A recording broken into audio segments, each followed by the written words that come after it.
It's okay to call you a successful entrepreneur? Success is a very relative term. Do you think if the market responds differently to female entrepreneurs, This technology is considered a man's domain. do you think the startup boom for India and Guwahati in particular is real?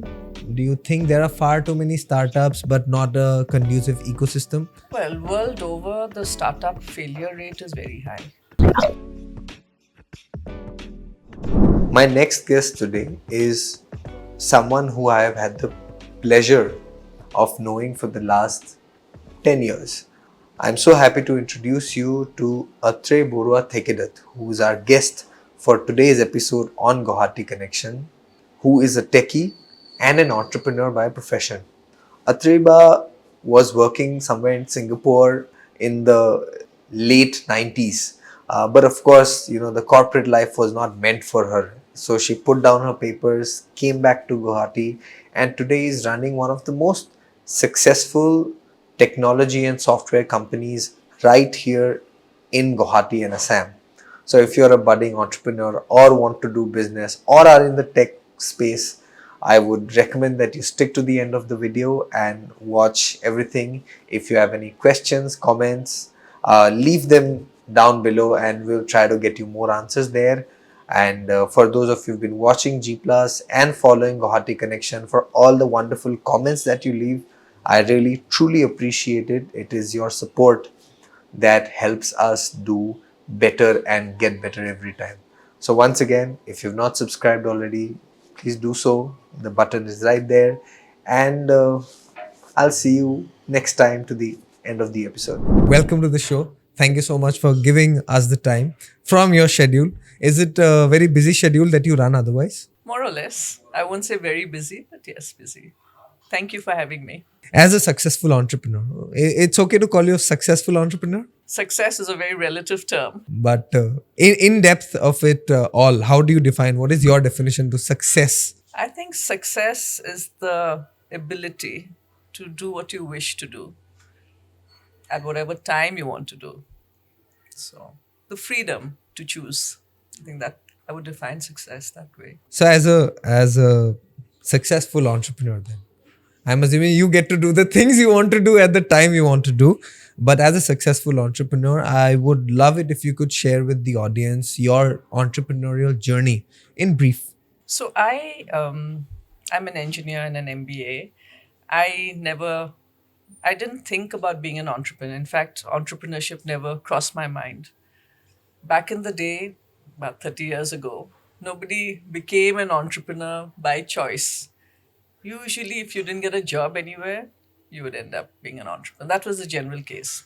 So anyway, like any other student at that time, I wanted to work for a multinational company.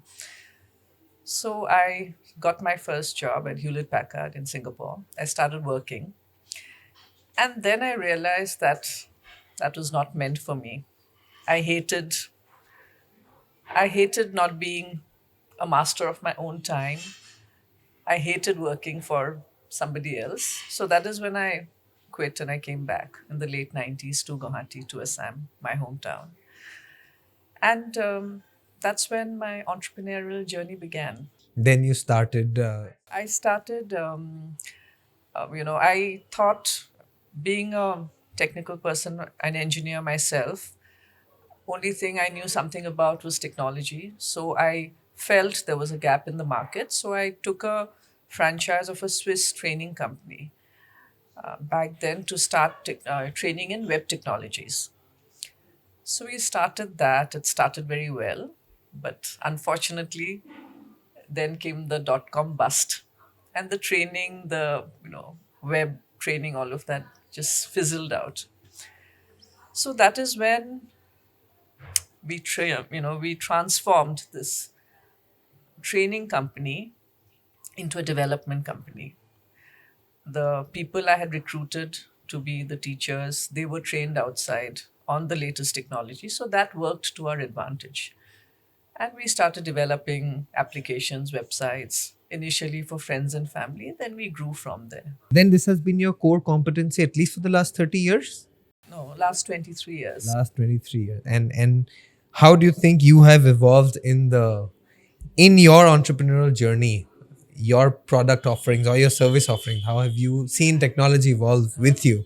Yeah, of course, we've grown. The type of companies we work with have changed in profile, and we work with better names and bigger companies. And technology, as you know, it's constantly evolving. So we've kept up, and we've, kept up as much as possible. With so many different languages like a Java, like a C++, are you directly involved in all of that? How much are you involved in the tech business of it all?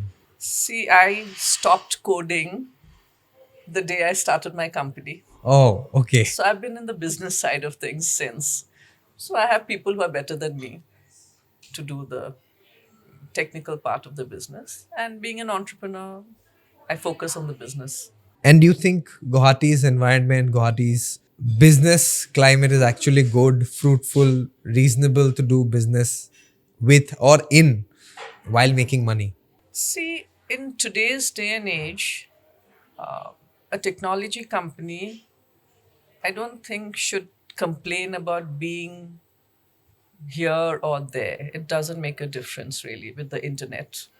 It's up to us how much we do. So, it's irrelevant where you are really. You have the infrastructure wise, you have the support you know, that is required for a tech company. Of course, resource wise, we have our challenges, but then we have to make do with what we have. We have to train. And yes, I wouldn't say it's easy, but then it's not impossible. As an entrepreneur, I want to understand over the last 25 years, how have you seen opportunities in Guwahati change, evolve? Has it, evolved, or has it been stagnant or Of course, it's evolved.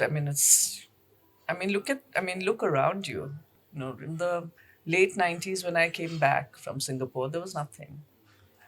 But now there's so many, nobody came back here. Once you went out, you worked outside, you lived outside.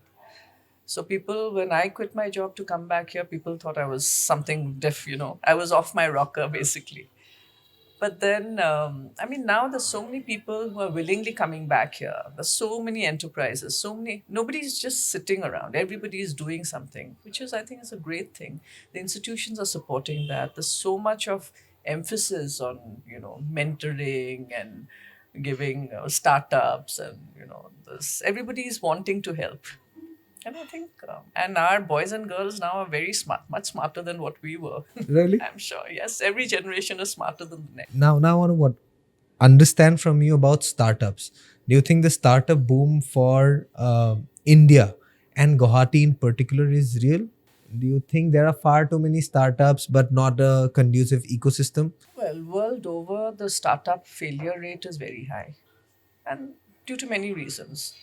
And similarly, but here, I think, startup, here we have the environment, we have the facilities, but then there are startups coming up. There are few startups who've done very well for themselves.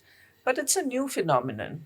We are a few years behind, the other hubs of the country. Which is the case for us all the time. Yeah. But then, it's better late than never. So we're making a good start, and we will learn, we will grow. And few people have done it and they've shown us. So I'm sure the rest are encouraged, and it'll only get better. Right. And this is a hypothetical situation.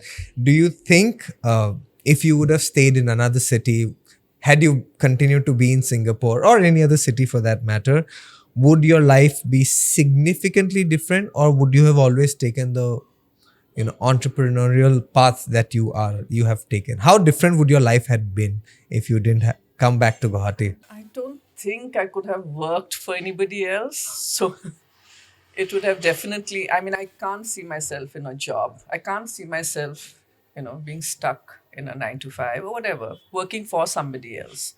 So had I not been in Guwahati, I would have been somewhere else, but I would have been working for myself. That part I'm 100% sure of. So when you are not convinced about working a job, how do you convince the rest of your team, the rest of your organization to work a job? Everyone has, I think, at some level a small entrepreneur बनने का कीड़ा? No, I would disagree there because, though there's a lot of emphasis on entrepreneurship, there's a lot of encouragement, people are encouraged to take. Being an entrepreneur requires a different bent of mind. Not everyone can be an entrepreneur. When I look around, when I take people, I can make out, now I've been in the field I can make out. Some people have that. There's something different in an entrepreneur. So the people who are in a job want that security of a job. An entrepreneur's life is never, you do 9 to 5, you sleep, and next morning go to work, end of the day, end of the month, you get your salary. It's never like that. We are 24 hours, we are on the job. We are stressing about something or the other. So that is what we like to do. That is what drives us. Right. But a person who is in a 9 to 5 has chosen, doesn't want to take the risk, doesn't want that stress of an, entrepreneur's life. So I think it's just your temperament. Each one has to decide whether entrepreneurship is meant for him or her. Just because everybody, is doing entrepreneurship or wants to become an entrepreneurship, it's a decision you need to take. Because it's, entrepreneurship, I always say it's not a bed of roses. If you don't have that perseverance streak in you, don't take it. And you think your risk appetite is high? My risk appetite is moderate. Moderate. Because for very high risk, you have very high gains. But I don't want to. I have reached that stage in my life when I know what I want. I know how far I want to push myself. And I also see success as a balance of various things, just not my balance sheet. Right.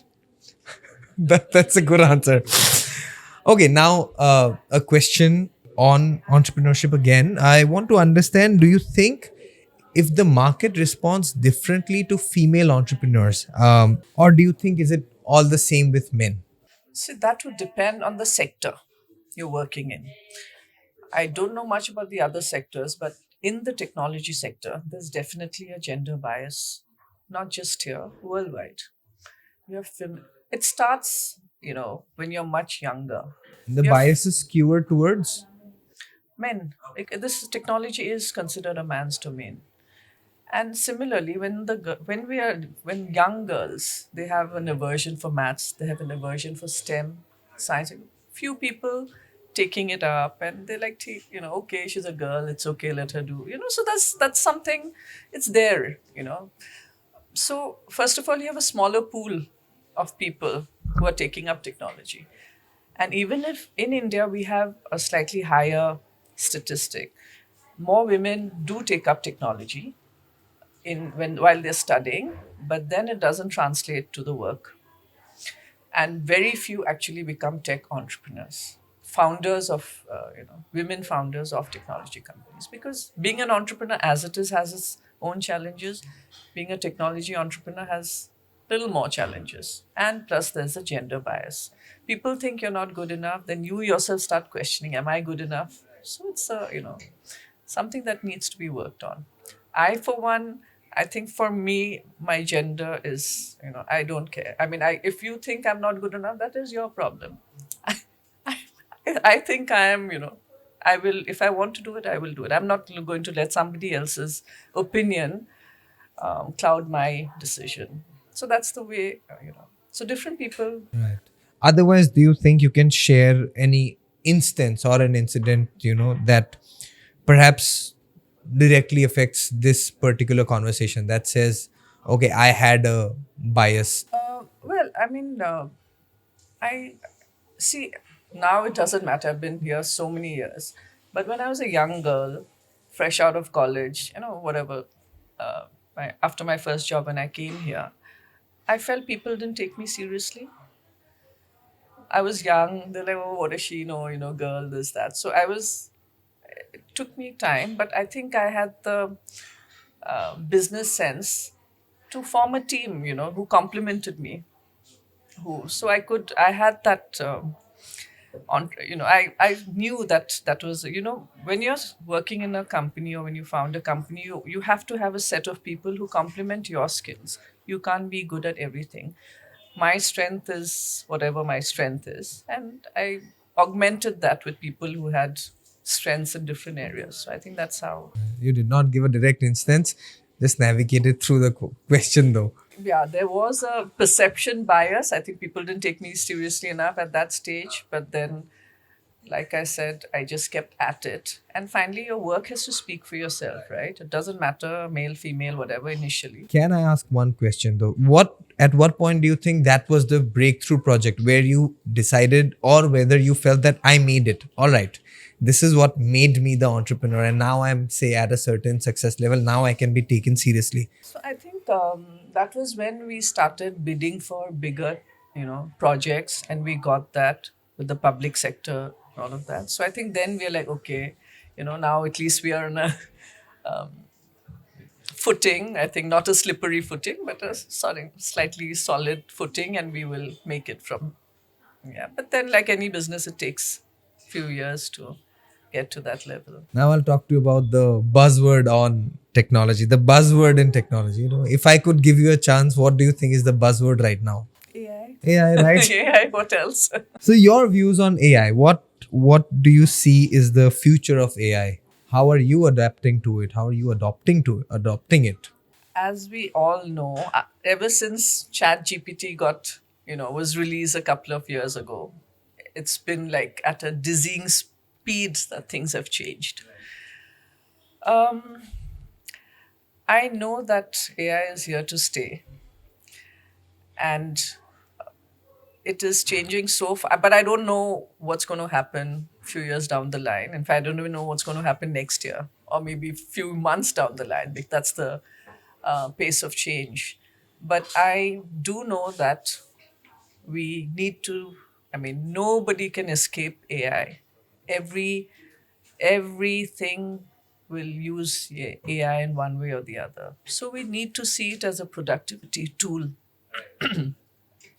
At work, I see our programmers use it. If earlier they were troubleshooting some code and it took them half an hour, now they just put it into Chat GPT and it's instantly they get, where they've missed a syntax, whatever. So that way, that's productivity has gone up. There's something called Devin. It's an autonomous software programmer, which from the conception stage to the final product, it can do on its own.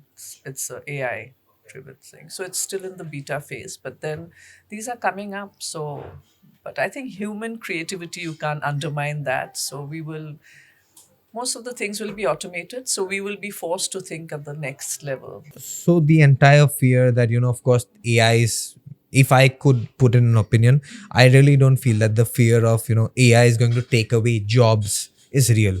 But do you feel the same way? It will take away, things which doesn't need too much of creativity, which are regular. So The monotonous, the general work, where we had to, say, bring in an additional resource just to review another set of work. Do you think that would go away? all that kind of, which doesn't require too much of creativity or human intelligence, I think that will go, but then new jobs will come up. So when photography, when cameras came out, the artists were upset, thinking, what's going to happen now. But then, And as an entrepreneur, how, as a techie, as an entrepreneur, as an engineer, before the MBA, how do you keep yourself updated, abreast of new technological developments? I read a lot. So yeah, I as much as I can. I constantly on LinkedIn or wherever else the thing on the net. I read.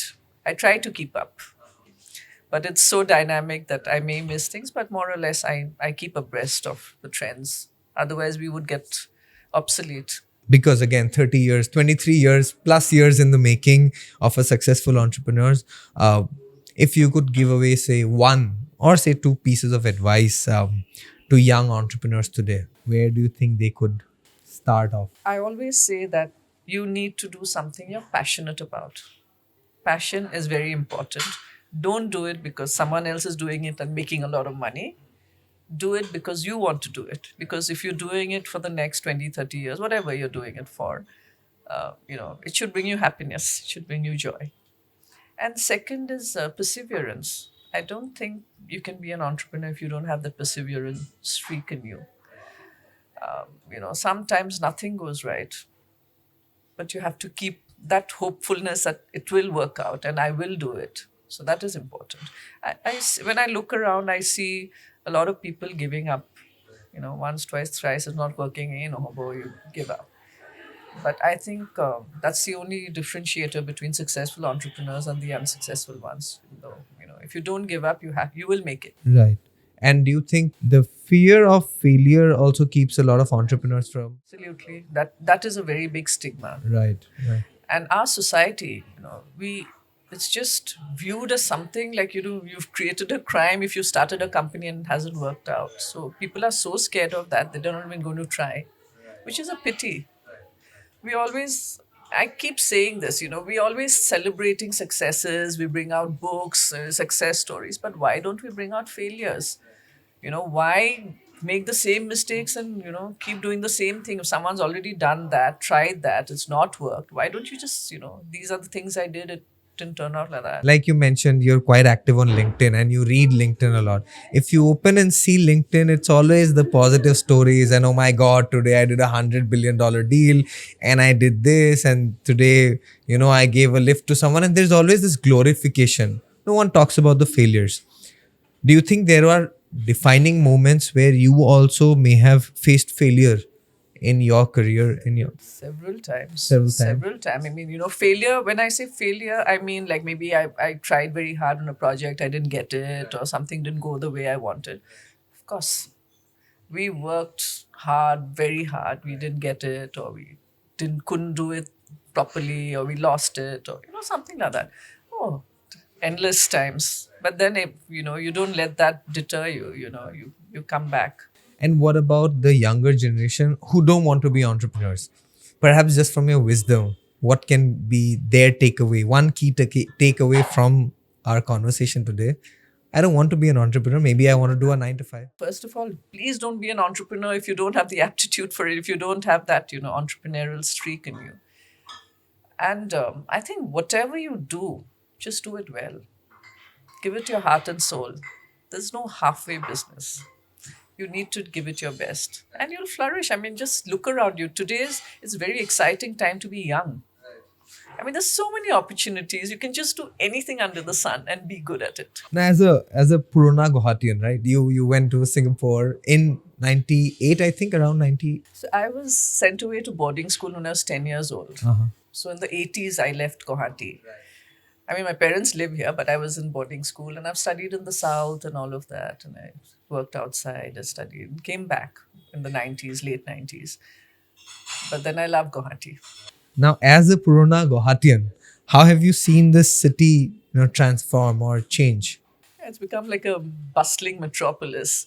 When we were there, everything was so quiet and, back when we were young. Quaint, and everyone knew everybody, beautiful Assam type houses, quiet lanes.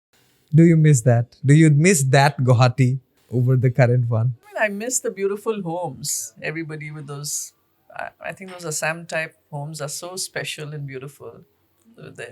I miss that, but then, you have to grow, you have to change with the times, and that's what Guwahati is doing. Right. And if I could give you the absolute liberty to perhaps change one thing in Guwahati, what would that be? Infrastructure-wise?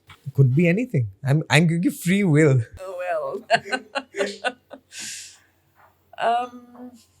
well. She's taking her time. She's really taking her time to think this through.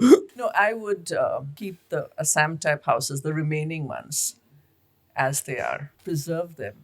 When you go, when you travel overseas, you see old homes, I remember I went, in England, we went to visit Shakespeare's home. It's like hundreds of years old. And it's preserved the way it is with his desk and with his... So if we could do, even the exteriors, if we could preserve of these old homes. यहाँ नए buildings बचते नहीं हैं. यहाँ the dividers don't get protected enough. The roads are not protected enough. You're talking about preserving hundreds of years old people. Yeah, that the government should actually take, because those are heritage homes. Right. So I think that would be our so many years down the line, our children or our grandchildren will come and say, okay, Assam type houses were like this. Correct. And now that we've touched the problem point in Guwahati, the perennial problems like flooding or in urban decay. Which of these bother you the most? Again, why I'm asking you this, because as an old Guwahatian, you have seen this, systematic breakdown. I feel that you've seen this systematically go haywire. First, traffic started, and then a lot of people started coming, population increased, chaotic roads, the traffic snarls, then urban flooding, so on and so forth. Which of these have bothered you the most? See, flooding, I have seen the same irrigation Chanmari area, outside flood control flood for the last 50 years. So that's not a new problem. Even when we had fewer people, it was there. Now with so many more people, it still exists. I don't know. I won't comment on the other areas. I don't want to do, because then Guwahati was just those few roads, right, basically. And that area would always flood. So I am no expert, so I'm not going to say why it floods or how it floods. I don't know. But then that is a problem I've seen ever since I was a little girl. But of course, now with so many people, the cars, it's just like any other, you know, urban city.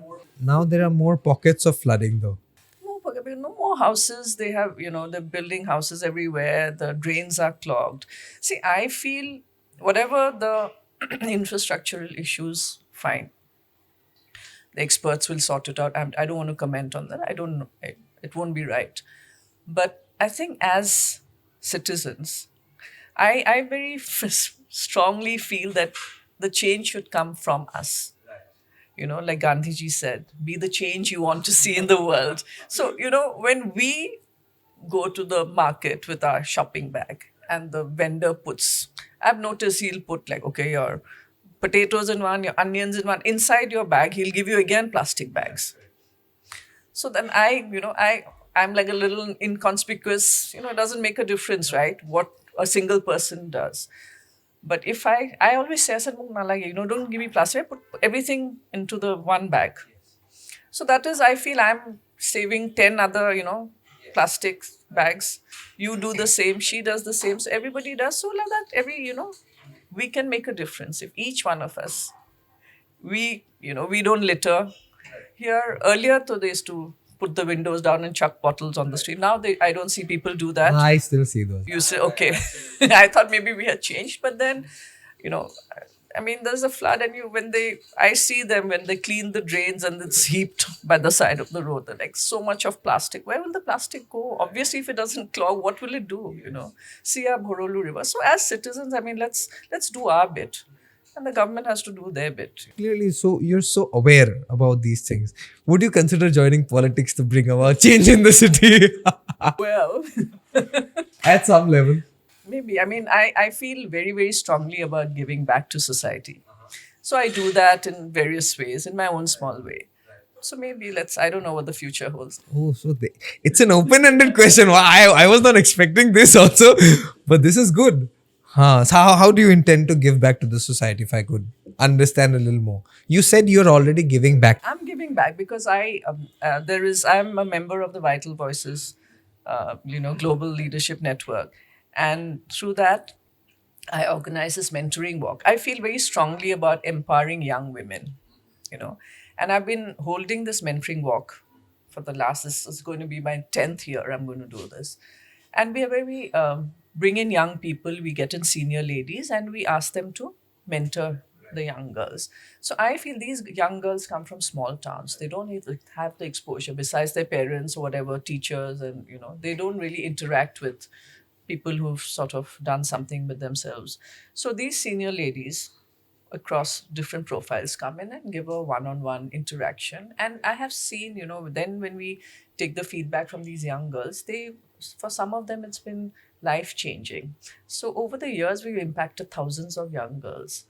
And I feel that, and it gives me great pleasure, and I continue to do that. So that is my own way of doing, something like that. In the larger picture, you'll do politics though. I don't know. I have no idea, but I know that I will do something. All right. I will give back more than I'm currently doing. Now, to kind of, close off the conversation, you are a hardcore entrepreneur. You've been so over the last 30 years.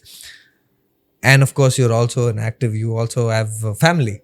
how do you strike a balance between the two? If you can tell us a little bit about your family and how do you find the right balance? Touch wood, but I'm blessed.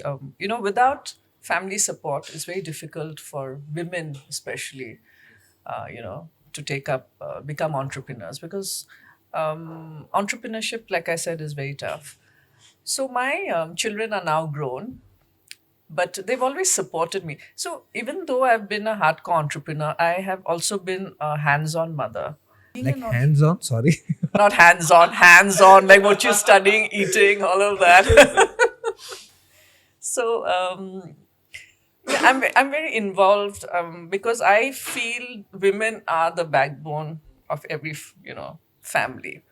We look after our parents, in-laws, husband, children, so it comes naturally to us. We're multitaskers. So how the children turn out, I think that I would, the mothers, Absolutely, of course. we have a big role to play. Of course, father's role is also important, but mothers, if your mother has got, given you the right guidance and been there, I think it makes a lot of difference. So though I have worked, and I think that is the beauty of entrepreneurship again, because when you're working for yourself, if you have like a kids function and you're there the whole day and you're not at work, but you can always get work back and home, and you work till 1 o'clock at night, it doesn't matter, so you balance. So I think I have that satisfaction that even though I've been working all through their childhood, all of that, I have also been there for them, spent quality time, and I think they appreciate that.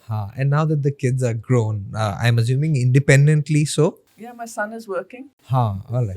So now if that's the case, do they also say that, okay, ma, etia retire koriba neki? Would you like to take a seat back? No, they're like, if one day I'm home and I haven't gone to work, they're like, what are you doing at home? Go to work.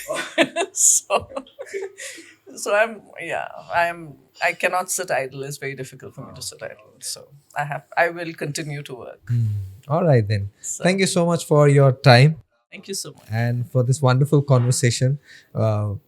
For everyone watching this, thank you so much for sticking around and for making the GPlus YouTube family 35,000 strong. Be sure to hit the subscribe button if you have not already done so, and I'll see you on the next episode. Cheers.